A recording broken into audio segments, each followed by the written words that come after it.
At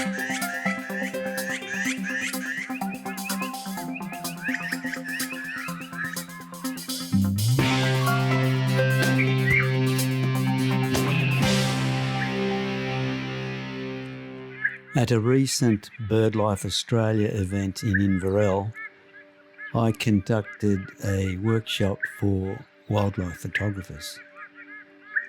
We had some good opportunities during the day. There were some good birds presented themselves, particularly these musk lorikeets, which were feeding in flowering wattle trees. During the course of the workshop, one of the participants asked me if it was possible to lift a frame from a video and process it in Lightroom. The next day, when I went back to Lake Inverell, I shot some video of the musk lorikeets. They were back in the same tree. So this is the video clip that I shot of the musk lorikeet. It's not playing very fast in Lightroom because it's a 4K video, and Lightroom plays things back at fairly low resolution and low frame rates. But anyway, you get the idea that this is what you can do with Lightroom. You can import a video into Lightroom just as easily as you can import a RAW file. And if you open up the thumbnail by pressing the E key to go into loop view, you get a full screen view of the video, and down the bottom is a little player for the video. And if you grab the playhead, you can scrub it backwards and forwards like this to search through the video for something that might look interesting. Furthermore, if you click this little cog down here, the player opens up and gives you a couple more options. So what I'm going to do is scrub through this video, and you can see that this little lorikeet, or musk lorikeet it is, that's not a little lorikeet. This musk lorikeet is gleaning caterpillars from the wattle, and there he's just picked up a caterpillar. So if I scrub backwards and forwards, I can see the lorikeet catching that caterpillar. Now if I just stop my playhead in the vicinity and I click these little arrow keys to the left of the play button, you can see that I can step through one frame at a time, backwards and forwards through this little video clip. So I'm just stepping through one frame at a time, and I want to pick a particular frame that I think will be nice to lift out as a still. I'm going to go back to this point here where we can see the caterpillar in the lorikeet's beak, quite distinctive, the little legs on the caterpillar. So with this playhead now in the position on the frame that I'm interested in, if I click on this little icon down here, I can say capture that frame, and Lightroom will capture a JPEG image of that frame. Now in this case it's a 4K video, so that translates to an 8 megapixel JPEG image, 3840 pixels wide and 2160 pixels deep. Also, if I click on this little icon down here, I can say set poster frame, and that sets this particular frame that I'm showing you now as the poster image for this video in the thumbnail view. And you can see there the video has stopped at that point, but as soon as I open the video up to play it again, it goes back to the square one, so you can scrub through. So let's just go back here for a minute, and I'll pick up this JPEG file. You can see up here it's the same file name as the original video, and it's got -2, it's a JPEG file. This is now an image, a JPEG image in Lightroom that I can process.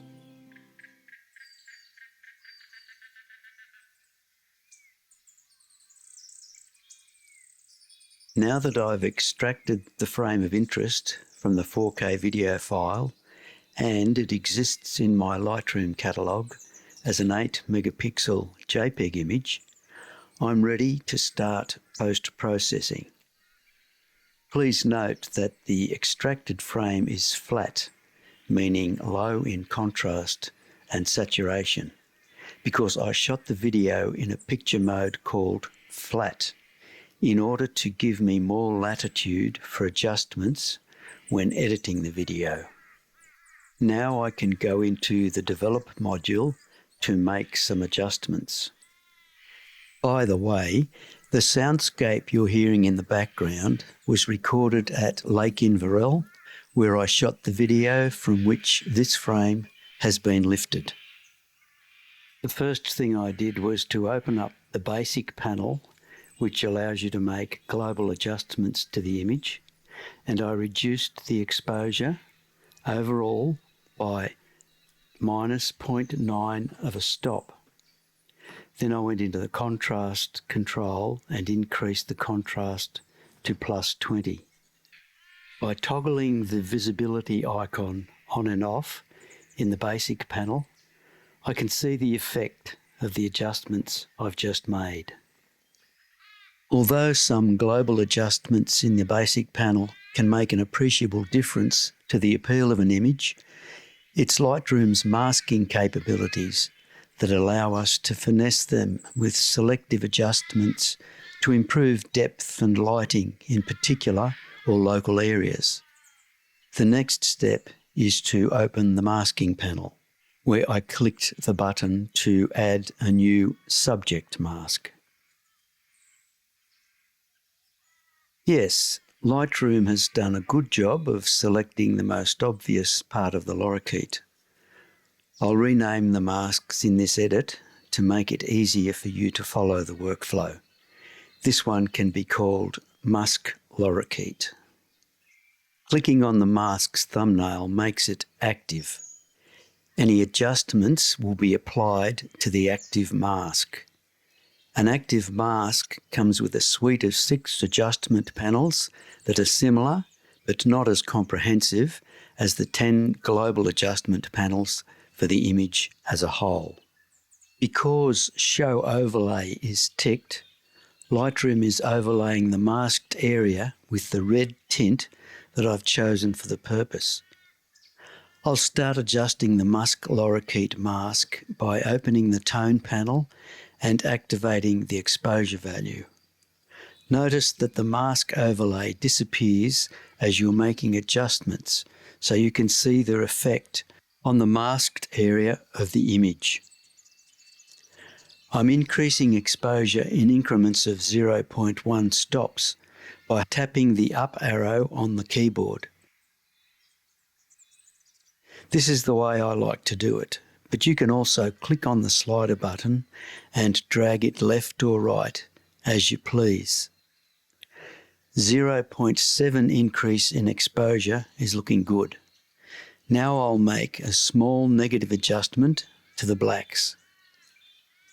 As with all adjustments in Lightroom, these are non-destructive to the original image.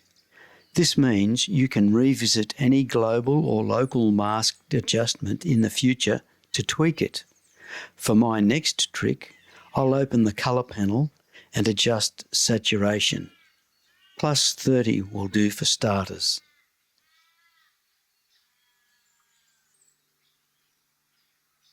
Okay, next step is the Detail panel, where I can adjust sharpness to add a little more definition to the feather details. Lightroom's sharpening is subtle, and that's a good thing. I'm prejudiced against over-sharpening. If the image was too soft to be rescued in the Detail panel, I could always ship the final edited version to an external sharpening tool later. I settled on plus 30 for sharpness. Returning to the masking panel, I can toggle the visibility icon for the Musk Lorikeet mask and evaluate the adjustments against the unmasked bird. I'm happy with it at this stage, and I can revisit the Musk Lorikeet mask later if I feel it needs tweaking, after I've added other masks that may influence the appearance of the Musk Lorikeet's head. I'll add another mask to deal with the area surrounding the lorikeet. A radial gradient will do the job, I'm moving the cursor to the lorikeet's eye and dragging it to create the mask. I'm moving the mask so the inner guide encloses the bird's head. That looks okay. Now to rename the mask. It would be nice if Lightroom's default name for a mask reflected its type, but it's okay, I'll do it, with a BG suffix to indicate background. Yes, at this point the mask is covering the bird's head rather than the background. I'll deal with that soon. First though, I'll open the tone panel and darken the masked area. -0.2 is okay for starters, ramping contrast up to +90. Now to toggle visibility for the mask to evaluate the changes. That looks okay. Now to invert the mask so it affects the background and not the bird, and toggle mask visibility to evaluate the change. It looks okay, but there's been some collateral damage to vibrant yellow wattle blossoms. Not to worry. Lightroom's ability to combine, intersect or subtract from masks with yet more masks is a powerful ally for the photo editor. I will subtract a colour range mask from the radial gradient background mask. And which colours will I include in the range to be subtracted? Yes, you guessed it, wattle yellows. The colour range mask comes with an eyedropper tool. I'm using it to suck up a representative wattle yellow from the scene, and immediately Lightroom shows me which colours have been selected by revealing the red overlay. I'll toggle visibility of the colour range mask to see its effect.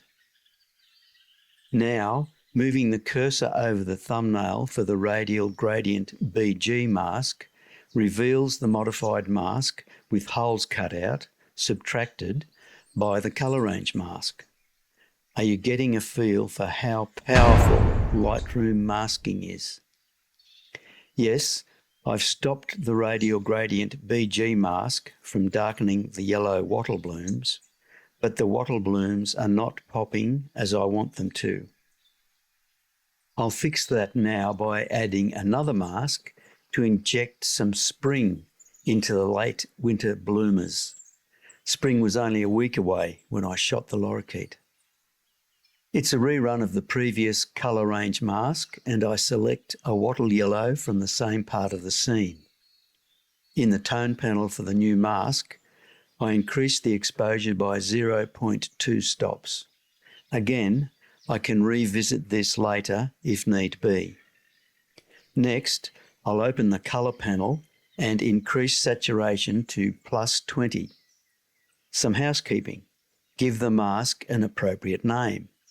Doing so will help me to reacquaint myself with the edits I performed if I ever have cause in the future to come back and edit another version of the image. Wattle yellow works for me. Moving the cursor onto the wattle yellow mask's thumbnail reveals the mask overlay, and toggling its visibility helps me to evaluate the changes I've made. Let's add another mask, this time a linear gradient. I'm dragging it into the image from the bottom right corner. My intent is to create a quasi-vignette effect called darken bottom right. So technical. Opening the tone panel to take the exposure down. Let's go -0.7 and toggle visibility of the mask to evaluate. That will do for now. Let's go again from the top left with another linear gradient.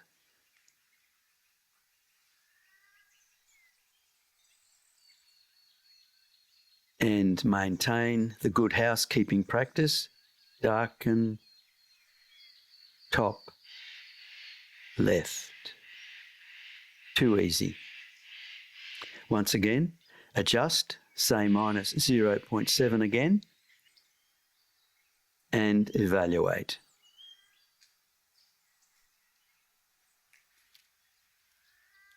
Danger, Will Robinson, danger. Your mask is darkening the lorikeet's head.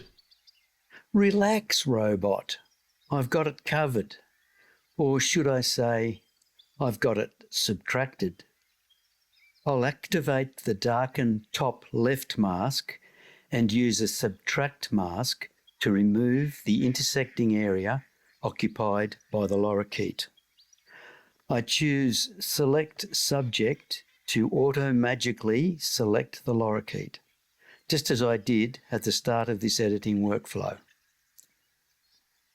See how the darken top left gradient mask now ends abruptly at the top of the lorikeet's head. Before I subtracted the subject, the lorikeet, from the mask, it was bleeding into the top of the lorikeet's head.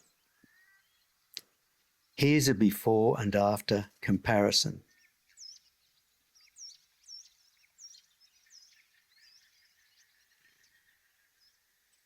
That completes the first pass editing workflow for this image. I'll turn off all the masks I've created and then back on again so you can see the contributions of each one to the edit. I'll also turn off the global adjustments made in the basic panel. This is the image I started with. Now I'll quickly retrace the editing steps. Global basic panel edits on. Open the masking panel to make the masks visible. Musk lorikeet mask on. Radial gradient BG mask on. Wattle yellow mask on. Darken bottom right mask on. Darken top left mask on. The masks that are the foundations of this edit are now in place. As is my usual practice, I will tweak these with the luxury of more time to consider options. But it would be boring indeed for you, the viewer of this tutorial, if it included my second pass deliberations. Instead, I'll share a brief review of the evolution of the first and second pass edits and the final version I settled on. Thanks for watching.